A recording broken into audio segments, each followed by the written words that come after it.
Hey, Forge fans, Anthony Urciuoli with you. It is the match in review.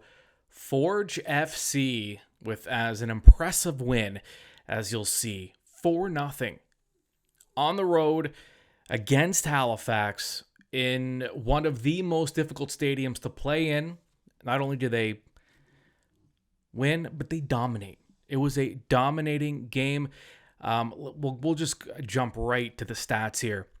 18 shot attempts for Forge, 10 on target. There were 7 attempts from Halifax. 2 of them were on target. Maybe one of them was dangerous, but I mean, Forge had the opportunity for more. I mean, it could have been more than 4-0. They got unlucky, believe it or not, on a couple of those opportunities.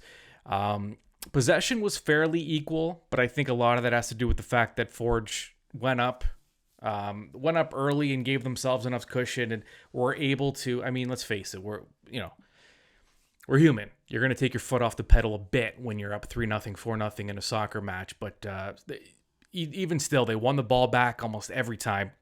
It was rare to see a Forge turnover and then a Forge player not to get the ball back immediately after. Corners, 6-0 in favor of Forge. And I was even just looking at the stats here. Kyle Becker was incredible today. I mean, it's no longer a surprise when he does what he does in the midfield, but he had 46 passes in this match, almost 90% accuracy on his 46 passes. And I mean, everyone was moving the ball spectacularly well. David Schwannier was the man of the match on One Soccer. Tough to argue. He had a pair of goals. He opened the scoring in the 22nd minute. And after that, Emery Welshman, his first goal for Forge since 2019. You'll remember he kind of came in and out of the lineup on loan, but he found himself on the score sheet scoring for Forge. And then Schwannier with his second. That was at the 60th minute. I don't think he'll score an easier goal than that in his life. You probably wouldn't have put money on Schwannier to score with his head in this match, but he did. And he doesn't get it much easier than that. But he got the opportunity because of some dirty work up front. This is what we've been talking about. Forge has been struggling with that final touch, that final finish. They've scored some brilliant goals this year, a few from long range. They've made it onto the highlight reels, but Forge hadn't really scored any of those just dirty, hard-working goals inside the box, just getting the ball in, chipping away, and scoring just based on just sheer determination. And they did that today over and over again. And Wubens Passius with his marker in the 79th minute. So Passius comes on. Forge with a lot of substitutions today. They had a chance to get all their young guys on. A lot of hands were on this win. A lot of different players contributed. Not just those 4 that showed up on the score sheet. Now, you are going to hear from, in seconds, you're going to hear from head coach and technical director with Forge FC, Bobby Smirniotis. You're going to hear from Emery Welshman, striker for Forge. And we're also going to hear from Stephen Hart, the manager with Halifax. Now, we have to just, before we go to Bobby, the Wanderers, this is the worst defeat the Wanderers have suffered at home ever during their time in the CPL. So this just doesn't happen this way. I mean, the field conditions were rough. Forge talked about that was probably going to be the case this time of year. In Halifax, the grass was going to be in rough shape. It was. The ball moved a little slow. Even with that, I mean, it just didn't matter. It was all Forge from start to finish. All right, let's check in now post-match with Bobby Smirniotis. Yeah, three points are always important. That's the biggest thing you look at. I think we've played some excellent football. The results haven't been there, and it's a little bit reminiscent of how our season started last year in the bubble in Winnipeg, and even coming out of it, where we're playing a lot of good football. And it's why I say it's a process, and it's a long process. You don't get anything for the most points at the end of the year. I know that best also from last year. So you have to stick to your processes. You have to stick to your football. And if you believe in it, I think good things come from it. And today, I think there's a culmination of us doing that. And we've had a lot of challenges with that. I think we've got 7 or 8 guys who can start on any day in our team who are back home in Hamilton today. So credit to the guys that are out there. We just keep on going, and that's the most important thing. And I think games like this and wins like this on the road in a very tough place to play in Halifax. We know that through the short history of this league, it's a tough place to play. So when you can get a win like you do today, I think it helps you move forward. Having Lazard, I think that's never Lazard coming in. This is the first game. How big a piece is it for you? Yeah, when you look at last game against Ottawa, we had no natural center back, so it's good to get one in the lineup. He's come over, trained this week, and he's fit in great with the group. He's a player that we've scouted well and we've watched very well over the last year or so. And the opportunity came up to bring him over here, and he's a quality player. Today's a small glimpse, but this young man is excellent, and we expect him to be an important piece to how we defend and also how we play. Was I guess another positive here was being able to bring on some guys after like the 60th minute or so, getting some of the young guys in there and having that cushion allowed you to do so, I guess. You look at things, there's different things we wanted to see. I think we needed to use some rotation at some point. We also come into an important cup game in midweek. Obviously, when you score some goals, that allows that to be accelerated a little bit. But I thought the guys went in there and were excellent. Sebastian Costello's gone in there and shown the energy that he shows in training all the time. He's had an unfortunate spell and a couple of times with some little injuries, and he's missed some periods. So it's good to get him some minutes, and a few of the other guys, of course. And the most important thing is we didn't lose a beat when they went in there, and that's the most important thing you want to see from guys. Because anytime you get the minutes on the field, you want to make sure, especially as a young player, you're out there and you're trying to impress your coach and impress your teammates, and the guys have done a great job with that. It looked a little different up front with, I don't know if Taryn was playing a little off, if he was playing more of a false 9 type role. Was that part of the game plan? Yeah, that's exactly what we wanted with him, is just trying to find them a little bit later in the open spaces and just give him a little bit more space in and around the box. We know he's a clinical finisher. Today he did a lot of great work. Maybe not so much in the finishing, but in how he picked up the ball and he started moving things around for the other 2 guys in front of him, and with Schwannier and Welshman, and just moving a different shape around. I think it's very important. You have to have tactical flexibility, and you have to have tactical evolution, and that's important for me and the coaches and for our team. That on any given day we're going to play the Wanderers 4 times, and everyone in this league. Sometimes you have to show everyone a little bit different and not be the same week after week. All right, so a couple things to recap with Coach Bobby. He mentioned Rama, first of all, who made his Forge debut.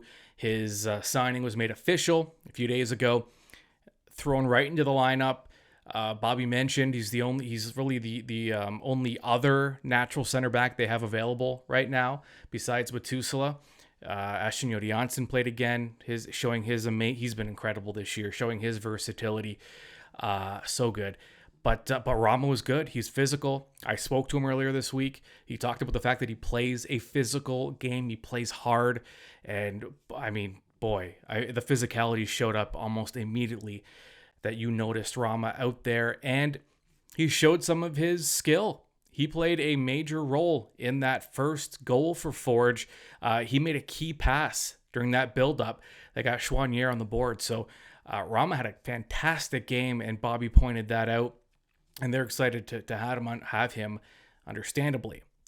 Also, I asked Coach about Taryn Campbell and his role. He was out there with Welshman. They had the double striker thing going, which they've done before this season. But what was interesting is Taryn. He looked like he was playing a little off, more of a false 9. And I mentioned that to Coach, and in fact, that was part of the game plan, and it was a way to just create some separation between Welshman, who's a guy that was more closer to the keeper, and you have your false 9. Then Schwannier, obviously, with his skills, he's able to find space. They almost set up a perfect triangle between the 3 of them, and they really made Halifax pay on the back end. And speaking of Emery Welshman, let's hear what he had to say after the win. Seeing T play as the false 9 I felt we had a bit more of a target presence in there, as when we've played that position, this formation before, and other players have played there. They were more true center midfielders, but Taryn, as you can see, is much more physical than some of the other players that would play in that position. So he played that very well. We were just looking to play off of his movements, off of his hold-up plays, and to be honest, I thought Dav, myself, and Taryn did very well in that front three. All week, coach has been talking about how most of the goals at all levels are scored in the box. So we emphasize finishing our runs, getting into the box, being close to each other in the box when we're building up plays. So you saw today all of the goals were inside the box, of close quarters. So we really worked on stuff like that, and our movements, our understanding of each other showed very well this match in particular. Of course, for the team's morale, this game was very important. We needed to put a good stamp on the game, not only for the Montreal game, but just for the league in general, to show us that we're still a serious team, still competitive, and we're not to be taken lightly. But for the Montreal game, it was very important for us to be putting the ball in the back of the net. Also, more so, to not concede any goals. Today, we had a very solid defensive performance, and people will see that. They'll see the 4-0 that we are dominant offensively, but I thought that defensively we were solid back there, and that is going to be the key to the Montreal game. Night for Forge out east, not so great for the Wanderers. Let's hear from their manager, Stephen Hart. It wasn't a tough loss. It was embarrassing. We were at home. We needed far too many touches to play. We didn't find the front players. And then when we did have possession of the ball, we gave it away cheaply and paid the price for it. We sort of got caught up in playing in small spaces, and they were way more aggressive, and we sort of played into their hands. They probably won every 50-50 battle out there today. But at the end of the day, there's no excuse for the way in which we played, how we approached the game. We just weren't ready to play against a team that quite frankly, I thought they were superb tonight. All right, now I'm a stats guy. I love the standings. Day one, I'm looking at the standings. Forge, just the old saying goes in sports, it's never as good or as bad as it seems. Last week, we're looking at Forge like, ooh, I don't know, something's off. They're not quite what they were. The results aren't there. They're finished. So just something's a little off. They're in second place right now with that win. It's the league is amazing. From second to seventh, every club has 8 points. Now, let me repeat that. Pacific, this is all at the conclusion of the Forge Halifax match. Pacific has 16 points. They're at the top of the table.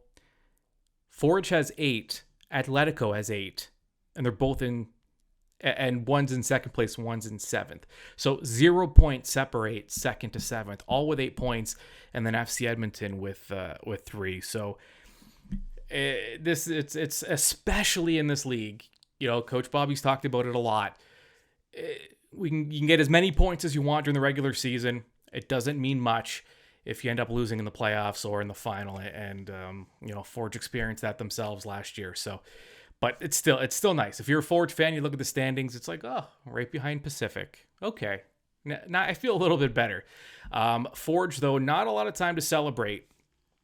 They are back at it mid-week against CF Montreal of Major League Soccer. That match will go down in Quebec, and it is the quarterfinal of the Canadian Championship. So that'll be something. We remember how close Forge got last year, and they're going to remember all of that, and they're going to look for some sort of revenge here. And what a great way to go into that match midweek now. After a win like this, you feel like the old Forge. And a lot of the club will tell you it wasn't the old Forge. It was the current one. We just needed to, iron some things out. And, they proved that with a 4-0 win. That is your final from Halifax. Forge over the Wanderers. All right, keep it locked on to the Forge Audio Network. We have plenty coming up this week. Busy week for Forge means a busy week for us. It means more content for you. So keep it locked onto the Forge Audio Network. We'll talk to you soon. We are the Forge, the mighty, mighty Forge. You just don't think you understand.